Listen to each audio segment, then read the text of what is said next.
ప్రస్తుతం social media వేదికగా అసభ్యకర పోస్టులను కట్టడి చేయాల్సిన అవసరం ఎంతైనా ఉందని ఏపీ హైకోర్టు అభిప్రాయపడింది.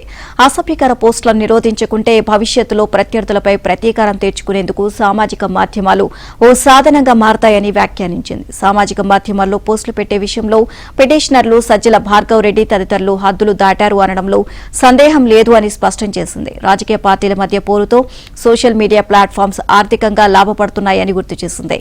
వ్యక్తులు తమ అభిప్రాయాలను స్వేచ్ఛగా వెల్లడించేందుకు చట్టం అనుమతిస్తున్నప్పటికీ దాని అర్థం వ్యక్తుల ప్రతిష్టకు భంగం కలిగించేలా అసభ్యకర పోస్టులు పెట్టడం కాదు అని తెలియజేసింది.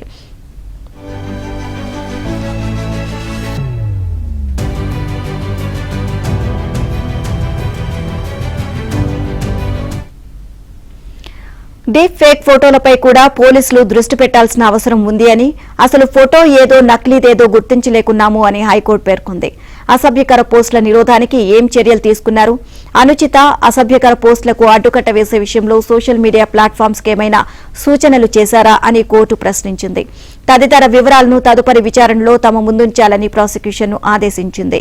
అనుచిత పోస్టులు పెట్టిన వ్యవహారంలో వైసీపీ సోషల్ మీడియా పూర్వ ఇన్ఛార్జి సజ్జల భార్గవ్ రెడ్డి, పలువురు వైసీపీ సానుభూతి పరులు దాఖలు చేసిన ముందస్తు బెయిల్ పిటిషన్లపై పబ్లిక్ ప్రాసిక్యూటర్ పూర్తిస్థాయి వాదనలు వినిపించేందుకు నిన్న సమయం లేకపోవడంతో విచారణను ఈ నెల 27వ తేదీకి వాయిదా వేసింది. అరెస్టు నుంచి వారికి రక్షణ కల్పిస్తూ గతంలో ఇచ్చిన మధ్యంతర ఉత్తర్వులను హైకోర్టు మరో 3 వారాలు పొడిగించింది.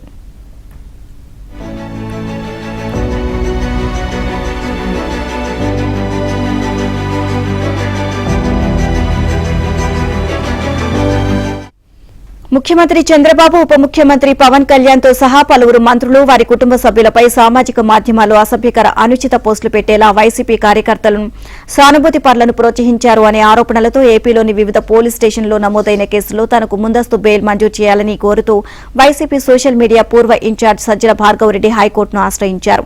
అలాగే అనుచిత పోస్టులు పెట్టిన వ్యవహారంలో వైసీపీ సానుభూతి పరులు మరికొంతమంది ముందస్తు బెయిల్ పిటిషన్లు వేశారు. ఈ వ్యాజ్యాలపై హైకోర్టు తుది విచారణ చేపట్టింది. దీనిపై పబ్లిక్ ప్రాసిక్యూటర్ మెండా లక్ష్మీనారాయణ వాదనలు వినిపించారు. వైసీపీ సోషల్ మీడియా నిర్వహణలో పిటిషనర్లు కీలక పాత్ర పోషించారని, దాని కన్వీనర్ గా ఉన్న సజ్జల భార్గవ్ రెడ్డి సూచనల మేరకు ప్రత్యర్థి పార్టీల నాయకులపై అసభ్యకర, అనుచిత పోస్టులు పెట్టినట్లు నిందితులు వాంగ్మూలం ఇచ్చారని పబ్లిక్ ప్రాసిక్యూటర్ కోర్టుకు తెలియజేశారు.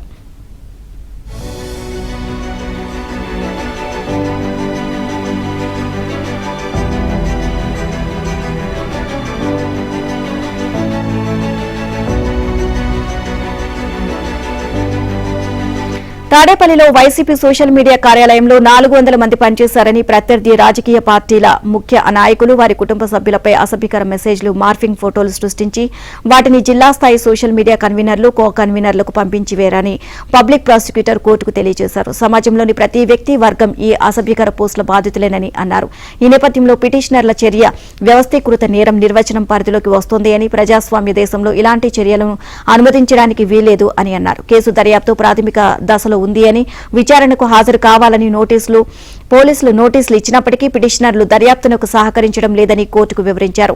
ఏదో ఒక కారణం చెప్పి తప్పించుకుంటున్నారని, ఎస్సీ ఎస్టీ నిరోధక చట్టం కింద నమోదైన కేసులో నిందితులు బెయిల్ కోసం నేరుగా హైకోర్టును ఆశ్రయించడానికి వీల్లేదు అని తెలియజేశారు. వాదనల తర్వాత విచారణను హైకోర్టు ఈ నెల 27వ తేదీకి వాయిదా వేసింది.